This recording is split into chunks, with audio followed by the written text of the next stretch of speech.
si on presté mais on a pas sous mon pas la première fois na bêta stade ouais on a JB ba bêta déjà ba dof ba bêta ba msou ba qui voilà c'était la première fois na qu'on presté devant 80 000 personnes. On a vu 45 minutes de retard au niveau il y a démarrage et Dieu merci Maemba tel qui match on a eu 45 minutes match on les va retard et c'était dit à quoi ils avaient dit à la billetterie à stade ça dit ba porte ba tout ba coca été et qu'est-ce qu'ils ont fait ba retarder qui match un peu pour mon tout à côté c'est dit quoi na ba événement un mot majeur à bon et ça na ba réalité comme ça mais un minimum de personnes ba en atteindre pour yemba correctement ba ko en atteindre pour réperter il y a ko yemba répertoire on va programmer qui parce qu'il y a des chansons pe ba bazela qui bêta qui fait ba chanson bien pe ba bazela qui ba oka qui monter mais et on a ce meilleure occasion pe il y a pour mon pour concert wana ba pe sa biso parce que jusque là on ba to ba lo ba na kaka plaisir vous allez devant bino fidèle internaute à DKM Flash télévision vous êtes partout vous avez Bino Christian Tongo, le tenant de la presse, où elle va devant Bino pour représenter M. Alelo. On a merci pour la confiance, la fidélité, où vraiment vous allez copier ça toujours. Il y a qu'à s'abonner, il y a qu'à liker vraiment, il y a qu'à l'andaka à tout moment vraiment.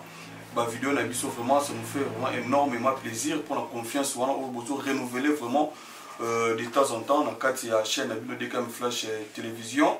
Et merci aussi, grand bonjour à nos partenaires vraiment.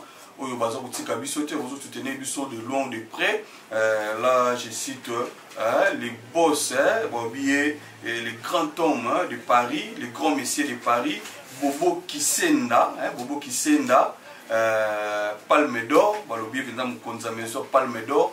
En tout cas, salutation à eux ici aux Ali. Et je profite aussi de saluer Papa José Yungu, Papa José Yungu, mon thème. Il y a la patronne Rose depuis la Nouvelle-Zélande, bon, et Lopez Sambi à Londres, il passe à brancher.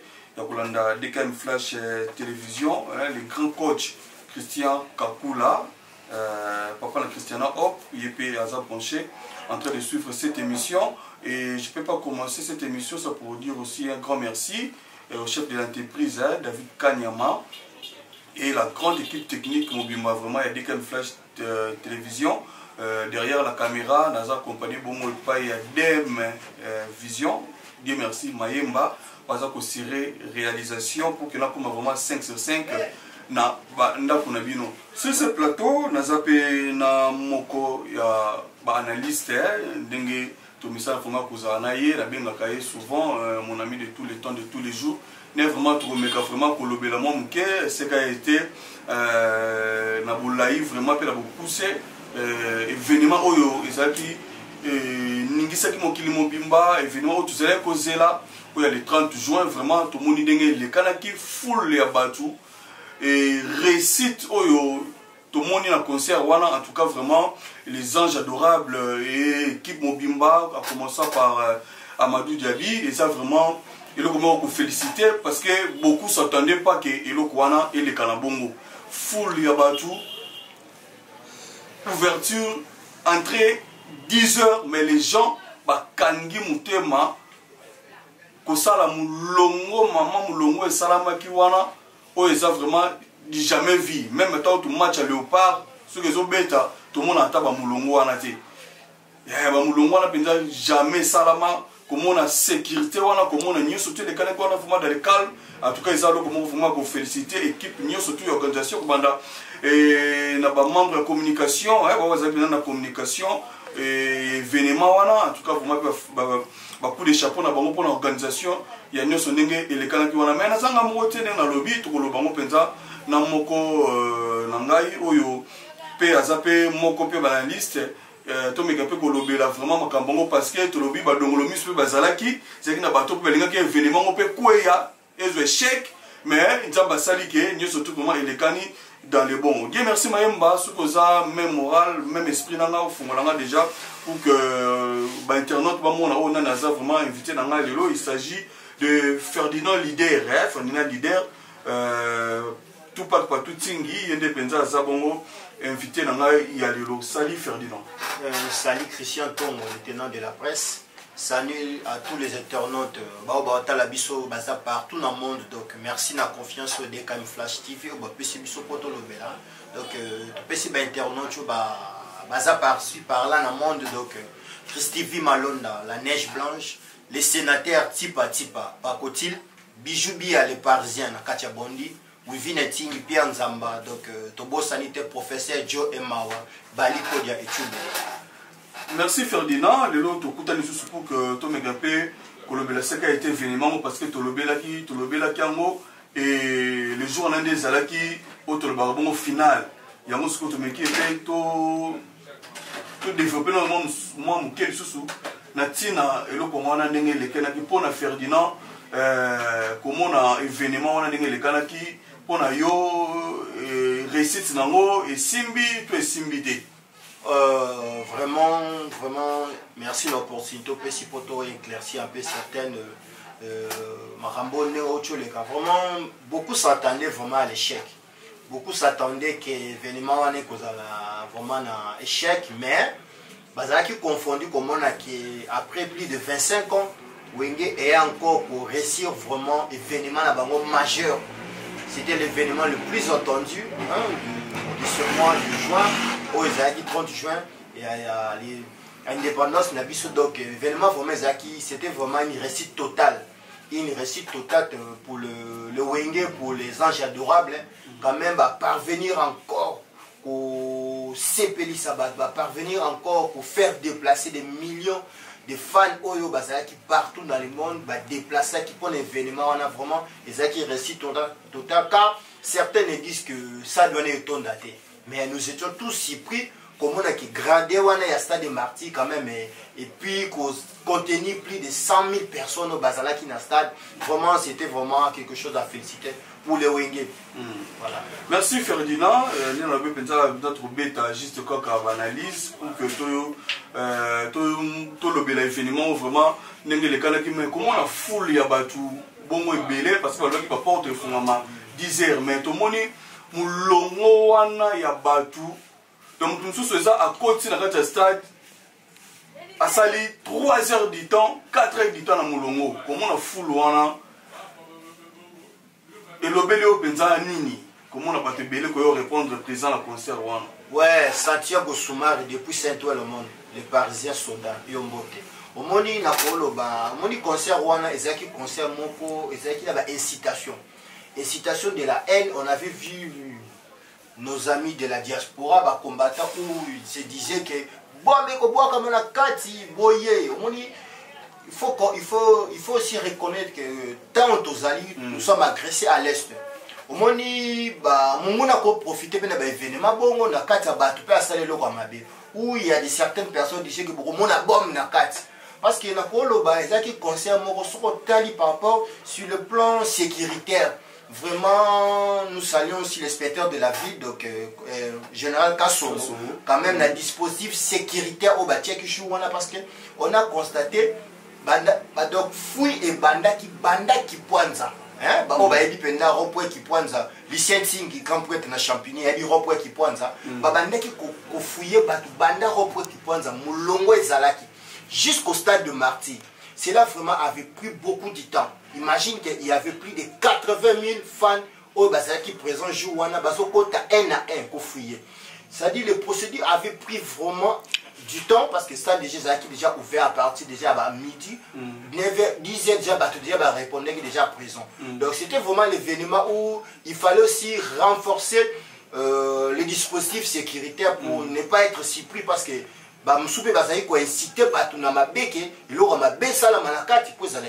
imaginez qu'il y a des certains qui ont dit qu'il y aurait ce jour-là une pluie. Mais nous, les bêtes, qui te Dieu merci. Mais pour te dire que c'est là qu'il faut sécurité est renforcée afin que tout qui n'a pas pour revivre encore le Wenge, ça la satisfait, ça la garantie sur le plan na bango ya sécurité ya bien na baronde ba stade. Avec la famille aussi. Merci Ferdinand leader et parlons à présent il y a un spectacle en haut. Parce que tout le monde est entré d'abord on s'est qui na 20h juste mais tout le monde a kanga qui toujours mon thème c'est la air nion surtout concernant bango et banda. et tout le monde concert pour 20h juste, mais il y a des gens qui sont dans le stade depuis même 8h. Il y a des gens qui sont déjà qu'il y a déjà, depuis Tongo, mais quand ils montent, tu es pour vivre l'événement, il y a réunification. Parlons du spectacle. Selon Yo Ferdinand, au Moniango et les Canépédans d'Engenini, est-ce que Simbi, est-ce que Nétondo Zélan, et Salema, Yamane Salami Topédans d'Engenini? Ouais, ce que je peux dire que spectacle, d'abord ce qui était plus important, c'était voir les images de la réunification. Oui, c'est qui est important, c'est que comme on a quand même, peut-être voilà, Oyo Lelo quand même, perda qui quand même tant ou laï, ça la raison ensemble était. C'est-à-dire l'image déjà de revivre encore où Raïchibé, Adolphe Dominguez, Blaise Boula, Didier Massel, Alain Makaba, na podium Moko, à l'accord sur le même podium pendant 25 ans. C'était déjà une réussite parce que si Tolandais, il y avait événement à Bongo, beaucoup qui préparent, on a minimum il y a 2 mois.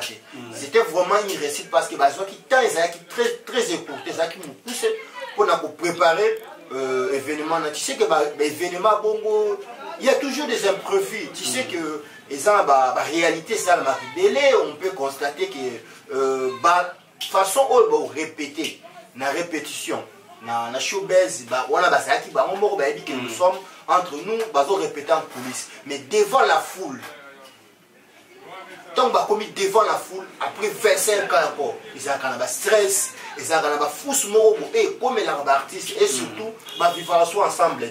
Vraiment, la polo, ils ont qui récite. Bon, chacun peut aussi donner son opinion.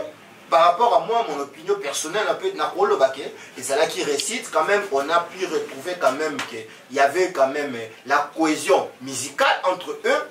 De mon niveau, vraiment, pas vraiment des autres amitiés, qu'il faut savoir, concert populaire. Et qu'il n'y a pas on les a qui concert classique, des vieilles pités, qui concert populaire. Donc, quelques-uns aussi, on a qui un peu de stress, parce que l'activité musicale.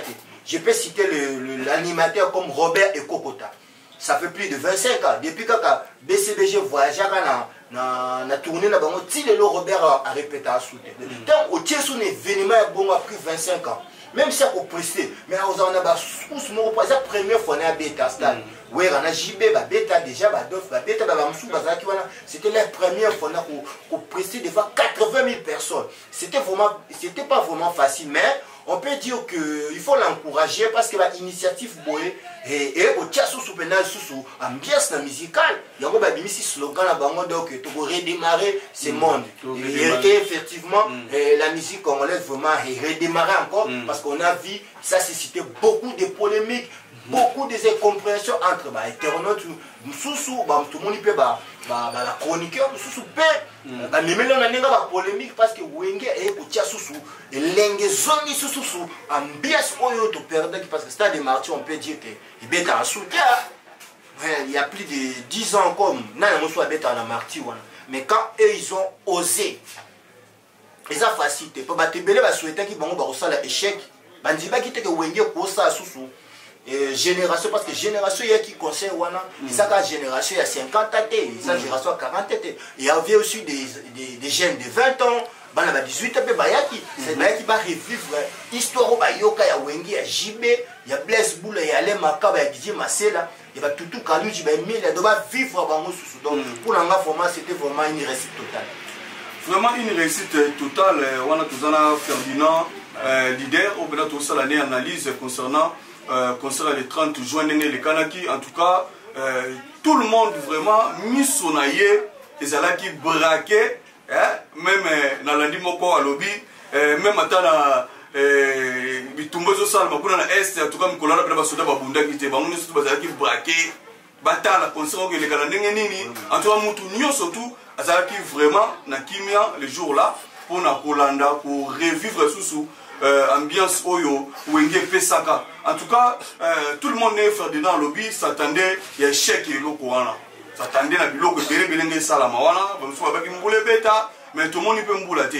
Et bamsu balinga qui peut-être les autres salama, mais tout le monde sécurité oyo esalamaki wana di jamais vu toyebi kutu ata combat ya Alina Foreman soki sécurité wana ezalaka et puis toyebi te match nini mpenza ata ya Léopard oyo ebetama awa na mboka na biso soki degré ya sécurité oyo ezala en tout cas vraiment merci na bato surtout mpenza bazwaki sécurité wana entre autres papa na biso Bubuli Yondela likundi protège bon mpe bazalaki wana mpe mpona kosala mosala pour que nyonso surtout vraiment eleka na malamu Ferdinand Lider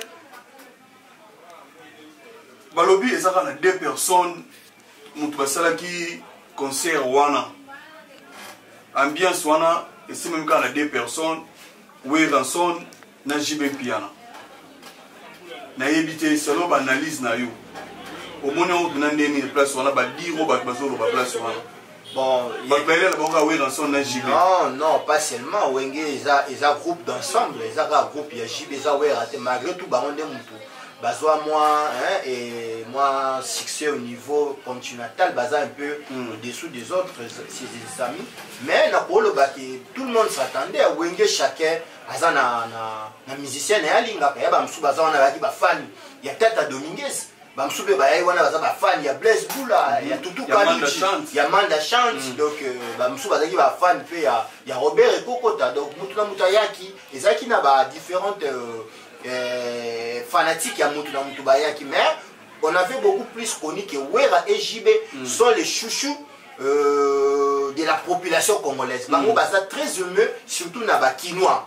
On est vraiment déjà ba beta ba bilo quoi, il faut reconnaître que JB a déjà presté au stade des Martyrs, Wera également donc bango déjà si ba beta.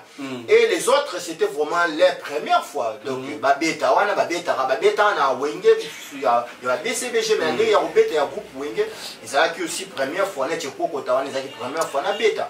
Pour te dire que Wenge c'est un groupe révolutionnaire, et révolutionnaire vraiment musique zaïroise à l'époque, et révolutionnaire encore musique parce que personne ne s'attendait, la génération de bien alléluia, mais Wenge est osé, il faut les féliciter. Il y a des certains qui critiquent, oui, nous sommes dans la démocratie, il y a la liberté d'expression, mais tout est libre, à quoi on peut sa opinion, que ce soit négatif ou positif, mais d'abord, on y est vraiment.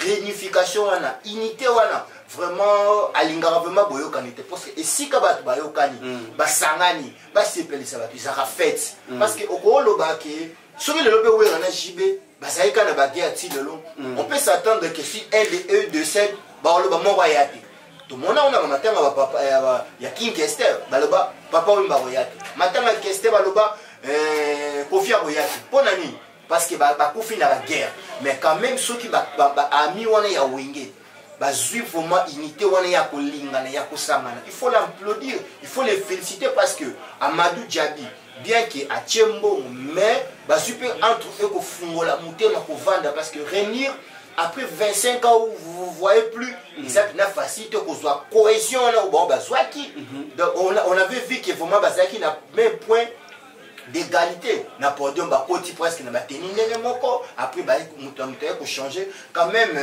eza ba biloko yo faut passer la biso moins chaque année au moins concert géant moko munene betama donc le kola ba longa stade des Martyrs ba beta ba concert sous na Pullman ba beta na Pullman donc to kosenga na Madou Djabi et c'est limité kaka wate ba concert oupé et qui ne na ba province na biso et qui na Europe parce que tout souvent mon sous force à Wenge parce que Wenge venait et la moussa ambiance de la musique congolaise parce que je peux dire depuis le concert du 30 juillet jusqu'au jour dans le bas mission pour te dire vraiment redémarrage et salami vraiment donc mise en jour donc l'équipe de chaîne mon côté na site mon côté donc veut dire redémarrer voilà. Système là-bas système venait déjà na redémarrer pendant donc petit na dible le canadien dollar rouge sous sous-marin donc wenge pendant redémarrer pendant musique en haut quoi malgré tout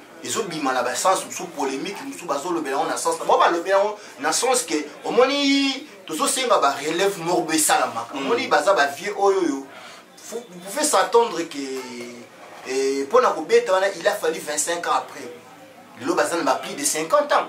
Donc, tout le bas, tant que bazalaki ensemble bazaki ba jeune ba vingtaine d'années lelo déjà ba komi ba parents ba komi ba grand-père misu ba balisi bana ba komi na ba koko donc baza surtout ba jibe boye baka wana te ya kine bouger ya 1990 ça sous jibe ya lelo te wero boye baka wana ya mbulola ça sous lelo te c'est-à-dire qu'ils ont pris l'âge ba koli mais so moni ba tenir quand même image wana Dieu l'a fait grâce bazui longévité bango tout sauf Blaise Kombo wenye n'a perdu aucun membre na groupe on a bango tout baza vivant vraiment ils acquis on a un groupe on a surtout na Madou Djabi parce qu'il a osé beaucoup l'ont fait mais n'ont pas reçu mais yé a tiré paquet a réuni bango a tiré à disposition a fait que concert on est bêta mais et encore ils ont ici encore polémique et stade des martyrs auto bossana le martyr ils ont un défi bêta martyr ya wenge et les gars donne ça total voilà.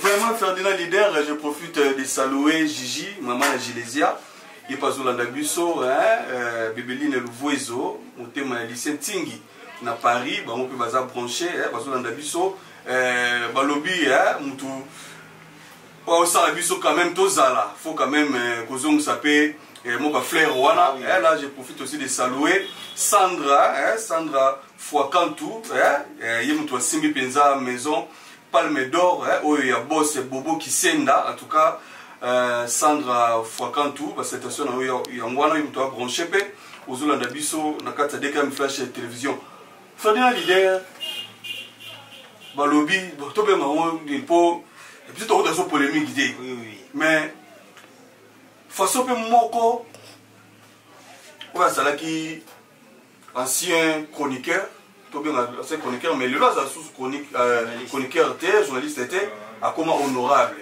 tout bien honorable Zachary à se poser na neloko ngo na événement oyo na éviter selon yo omoni ngo ndenge nini ba dire honorable Zachary Babasso.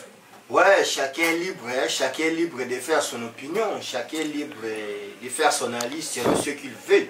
Parce que ses propos n'engagent que lui. Donc, tu as dit que honorable Zachary Babasso, Aza icône, il y a presque congolaise, Baza un modèle, oyoyo, Basala Kombo, Baza un modèle, Bapesa Bamsou Babou, Bapesa Bamsou Bakourage, il y a un métier, il y a du journalisme, mais il ses propos n'engagent que lui parce que ndenge ya lobby que conseil qui vraiment na niveau nangote bon on peut dire que bah événement majeur bon il y a toujours des imperfections et ça aura toujours des problèmes techniques.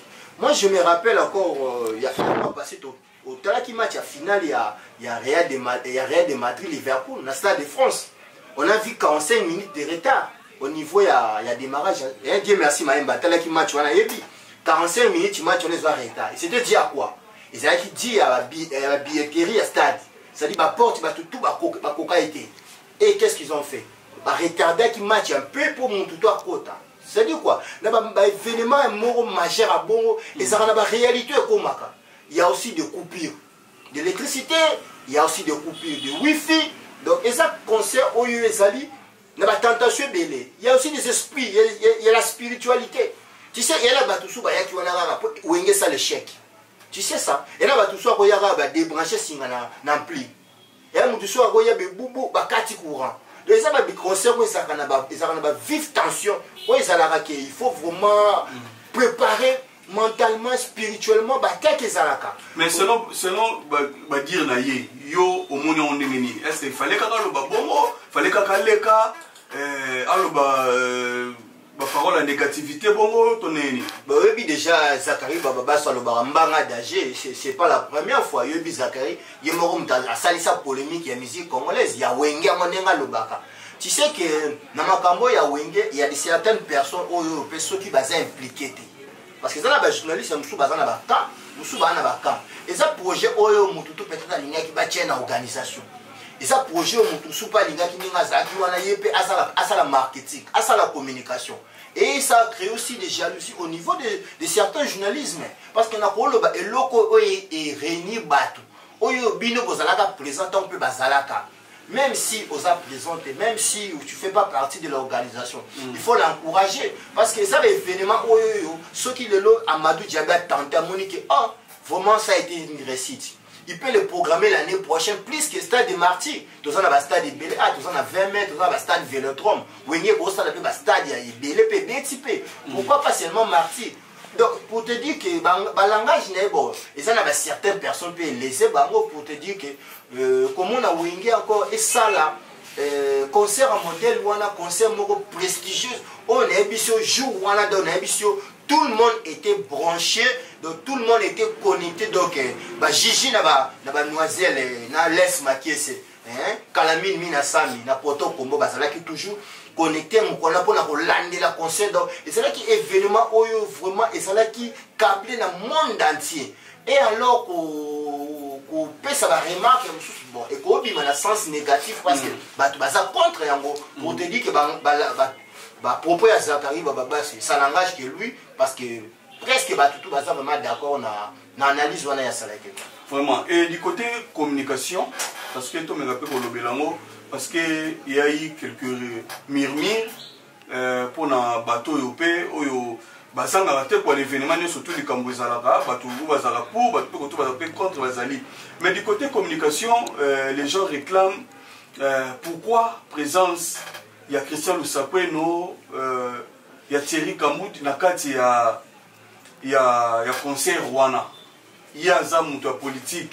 Il fallait bâtir là, Oyo, chroniqueur culturel. Place Rwanda, et celle peu moins Bilinga. N'a évité ni nos bolo, na place Rwanda Ferdinand Lider. Wana, il faut, wana, il y a question de retour dans Mansa Production. Il y a Amadou Diaby. Amadou Diaby, il a ses choix. Il a ses choix par rapport aux animateurs de la soirée. Pour te dire que, au moment où l'événement a miné Bongo, Amadou Diaby, c'est un mécène vraiment qualifié, international. Il y a un spectacle à miner. Parce que si on retourne un peu 25 ans en arrière, Sotali, Christian Lusapweno, il y a Sala animation, il y a Werason na Bercy. Bazalaka Zakari Bababaswe. Et il fit un chroniqueur aussi. Ah, ça chroniqueur. Il faisait des émissions. Il y a des certains qui ont oublié que. Il y a des certains qui ont oublié que Bamoni Lelo a s'approché dans la politique. Mais moi, je Christian Lusapweno. Donc, bato Paris, baebi wifi neting na clergé le monde. Na Pierre Nzamba, baebi que Christian Lusapweno, azavina, avec journaliste, baaki baona ba Jean-Marie Kassamba, Zakari wana ba conseiller ka. Alors ça l'a mis beaucoup plus profit. Donc, on va faire un spectacle, on va Bercy, Zénith, on va faire la présentation. Et alors, voilà, Christian Lusapweno, on va faire Bercy à Ouera, en 2000, en septembre, le 16 septembre 2000. On a présenté Bicliton, Lacoste, c'était Christian Lusapweno. Bon, le président Christian Lusapweno est dérangé par le point. Bon, on a pour le bac et Batoussou, il peut pas mon relève, il y a au moins des événements majeurs. Au moins déjà pour faire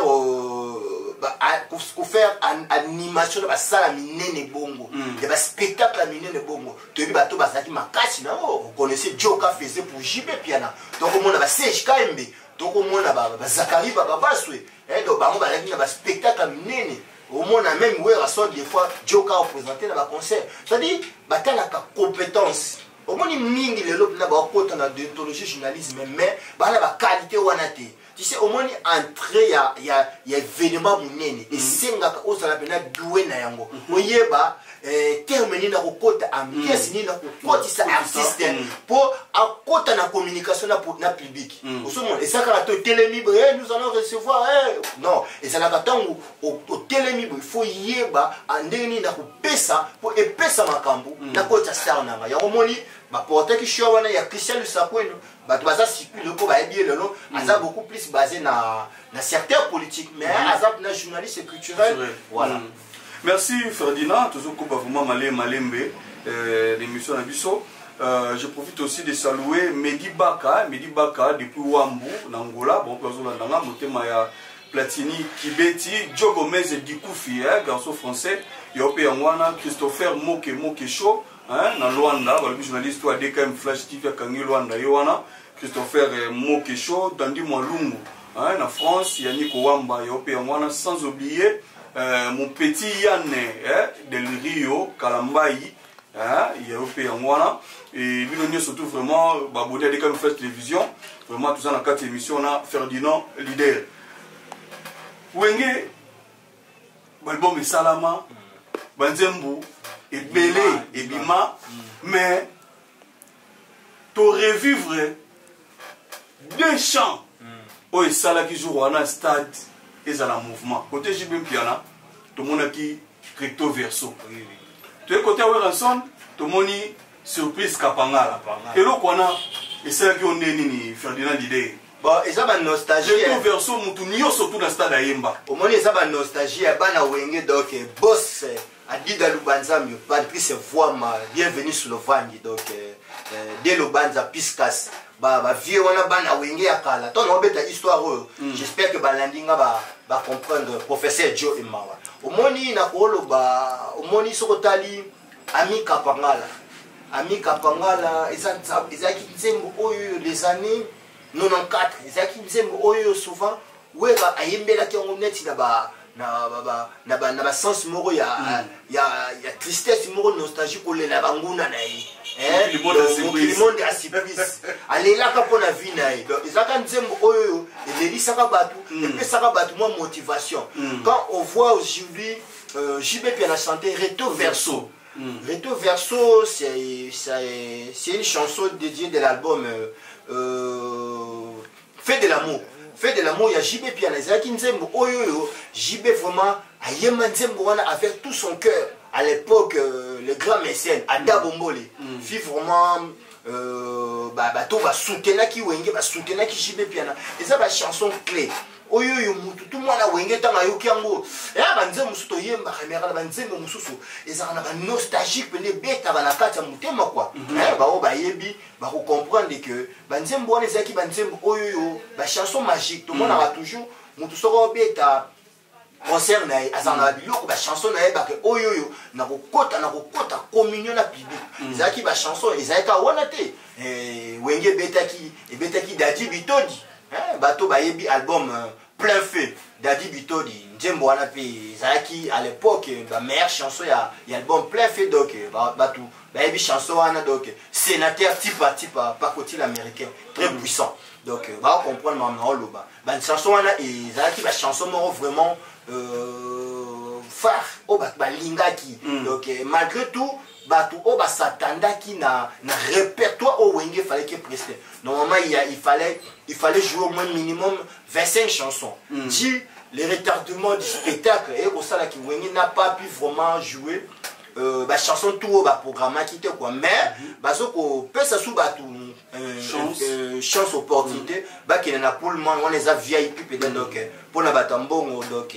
concert na VIP na pour le monde programmé concert na bino na VIP bino batambongo quoi et par là présent il y a deuxième événement mi balé où ça bongo le 9 juillet na chapiteau pour le monde hôtel Kinshasa et ni no koloba par rapport il y a ndenge événement c'est pas ça qui dans stade de martyr ni no koloba pona le 9 ndeti concernant les tout le côté mabanga parce que les gens réclamaient mabanga les cas qui belé babwa qui bat belé parce que tout l'andi même quand même il y a communication pour Paul Mukelenge popcorn na l'andi vraiment donc même yemoko alobi asali 3 jours on yamba téléphone tepo mutu nyonso tout asaka na besoin ya libanga donc babwa kaye alors nini tokoze la lisusu ya malamu na le 9 juillet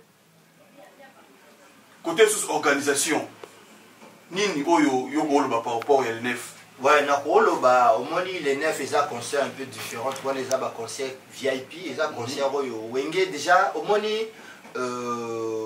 nga d'après nga na kwa kolinga il fallait qu'il ait na VIP ba tester nos cohésion d'ensemble après ba kene na martyr parce que au moins ba vivre soit ensemble donc ba prestation ensemble il y a un moment il y a eu des petits déchets techniques il y a miké au niveau peut-être il y a ba cohésion na ba podium parce que moni ezalaki wana ezalaki na ba rambebele ezalaki wana mo botala bo na sima bo mutazo loba bozo yemba bo papier côté mais quand même ba moko ba moni comment ils ont pu jouer quand même basé quand même opportunité à recevoir sa public bakomeka mpe komodifie oyo baza baprofessionnel, on peut plus apprendre à JB bien à Dof Dominguez, à Blaise Boula. La musique, ils sont déjà des professionnels, mais bayebi ke bakomeka mpe rectifier biloko soit mike bamonaki peut-être que non na martyr failli tout bêta tout bêtité, parce que là on peut dire que na Pullman les salles limitées, les salles qui peut contenir minimum de personnes, mais na minimum de personnes dans un atteint koyemba correctement, dans un atteint ko réperter ya koyemba répertoire au programme qui, parce qu'il y a des chansons pe bazela qui bêta qui fait ba chanson belle pe bazela qui ba oka qui amote, mais et on a ce meilleure occasion pe ya ko mona pour concert wana ba pe sa biso, parce que jusque là on ba to ba lo ba wana kaka concert on peut bêta maki vraie image ça va image live passer dans le téléphone, mais tu la tout le monde la vidéo kobima, mais concert pour le monde est un peu deuxième expérience na bango après Stade de Marty ni ba ko apporter, mais ba kobongisa tant que ça va mikolo ba bêta ne ba surtout ba 2 mois là il y a préparation ba mais quand un peu qu'on donner ba tout sous beau spectacle de classe. Là on va encore juger la deuxième spectacle la bango, comment ça va passer. Je sais que tout vraiment un peu satisfait dans la deuxième concert là, notamment Christophe Malone dans la neige blanche. Après Bana Wenge na sport basali le Stade de Marty va confirmer. Après bango Bana Subo ya Stade de Marty. Ah là les suivants sur la liste, ils ont déjà Aigle, Fally Ipupa. Donc là déjà c'était déjà annoncé avant. Fally Ipupa déjà avait déjà annoncé sa date déjà depuis avant même que il y a concert à Fally Rosala le 29. Le 29, on a vraiment, nous saluons tous les warriors le warrior le 29 le 29 octobre 10e mois de cette année même. Voilà les autres autour, il y a Fally Ipupa. Tout ça c'est la fierté de la culture. Moi je suis content. Les autres défis, Libaya pour la Wenge Tony. Moi je peux dire que défi oui, parce que pour les musiques il y a une polémique. Tu penses que Fally à bêta Stade de Marty na quartier la terre. À bêta na quartier la terre en 2001, moi j'étais présent. Na concert à l'époque. Pour faire côté la J3, hein, na voiture na Jaguar ba côté c'est na 2001, j'étais présent à l'époque. Ce qu'il fallait so bêta moi yemo na carrière solo. Déjà bah défi nous sautant là-bas, tu as réussi avec l'orchestre, mais rien n'empêche que Fally Ipupa a tondi sa stade, il a une capacité, tout à star international, ça la fierté de la musique congolaise partout dans le monde. Donc Stade de Marty surtout, ce que tout a rempli dans le pays étranger et alors dans son propre pays. Donc à automne ça n'a pas mal, mais à qui n'est ce qu'on a témbété, à qui n'est pas promotion ça la bien, marketing, à réunir les journalistes, à même on va participer à canter.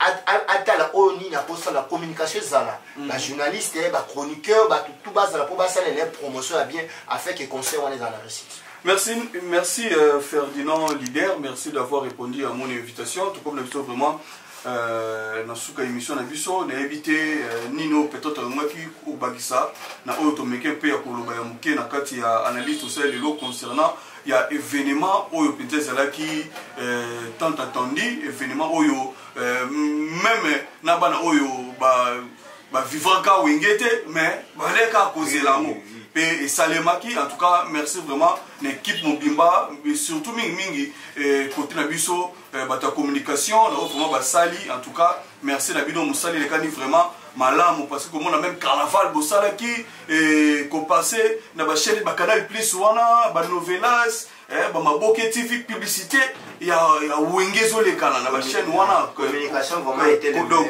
communication vraiment ils allaient vraiment dans les bons en tout cas vraiment ba félicitations na bino nyo surtout devoir ya mwana bopesi redémarrage redémarrage et mais maintenant parce que comment ko surprise il y a tour de contrôle tour de contrôle tout le monde y a Mati Sarah Solo et ça comme branding ni comme on a héritier Watanabe Boga na podium wana ouais ça moni comme on a héritier donc Bijou Bi le parisien l'enfant mystère moi na Paris na Bondi Hollande biso donc na Bachili Eri Bachili papa na dame donc na koloba moni héritier Wata il a tenté de bonnes relations avec ce vieux de Wenge. Au moins, il y a des critiquer héritier ou à son dernier. Mais c'est congolaise, et ça basé dans les solos. Les héritiers respectent ses aînés, à solara bien à Wera, à solara bien à Jibé, à solara bien à Batata, à solara bien à Bango. Et ça va hériter, les autres aussi pourront venir, bah quitter pourquoi, il faut les demander. Mais si congolais, c'est bien, basé en arrogance, bah en gain. Mais ceux qui héritiers quand même, bah viennent à Wenge, bah approcher, c'est par rapport à la mentirité, c'est par rapport à son courage, c'est par rapport il y a sagesse auprès de Mikolo, tout le monde qui a matin qui a podium. Et ça qui peut place au peut si les padres font recours à Zalaki libre, il n'y a rien à pêche pour te dire que les a toujours ça l'image qui tourne la musique congolaise parce que pour prester héritier qui n'est qu'à étant invité la bango il y a moi na Wenge moi na maison mais oyo avanda pe na bavie wana avanda na Adolphe avanda na Jibe avanda na Wera donc ayaki kaka po aya koencourager baene na ye bapatron na ye ope bakolisa na musique ezalaki mabe te. D'autre part Sarah Solo aussi ayaki pe komeka pe kolakisa o ndambo ayoka epai ya Didier Masela ayoka ngo pa Bale Makaba ameka pe kofivre moni Bale Makaba baza ba icône il y a musique, parce qu'il y a icône, il y a instrument, il y a guitare. Quand on voit des guitaristes, tous ceux qui font les macabres, tout le générique, ils ont les macabres. Donc, ça va bien, tant que Zoyoka, les qui ont tika sima, malgré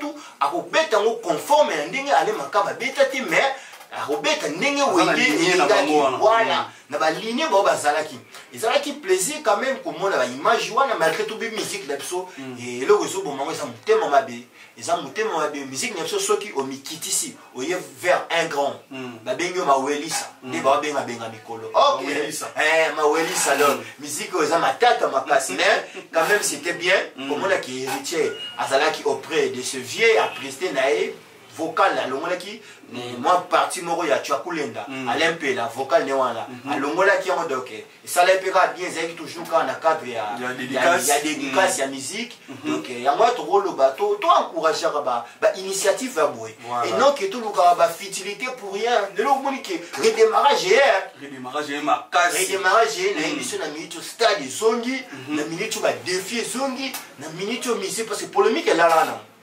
Ngapena na rôle na Kinshasa la polémique à musique ya rien en soute. Et ça les gars au bêti moi disent que tout mais que guerre de deux zaki mais yeboy côté internet mikolo au senti des missions par jour ya ndenge na surtout lisoka ya wengio et la musiba faire et la musiba diaspora et la musiba tout na ba combattant ba lokaki ki ba dire jouana et ko beta te mais au juste bo pekisi ba on a poto bo beta na mboka na bido ba na mboka na ba beti bolingi sutu est-ce que vous avez wapi? Vraiment, Ferdinand leader, merci. Moi, quelques dédicaces, Nabandeko Malandibiso, parce que comme le son à Souka, toujours comme on a déjà. Moi, Libanga, Kababi, Kolo, moi, Libanga. Babi, papier, ne maka. Souka, donc, Libanga, donc, Libanga, ils ont raté mon soutenir, moto, oyo, encourager, motiver, quand même, il faut que c'est féliciter, la dédicace. Voilà. Donc, on peut s'appeler partenaire, la biso makasi, donc, nous saluons la grande dame de Paris, la femme puissante, Wivine Tingi. Wivine Tingi, il y a l'homme fort, Pierre Nzamba.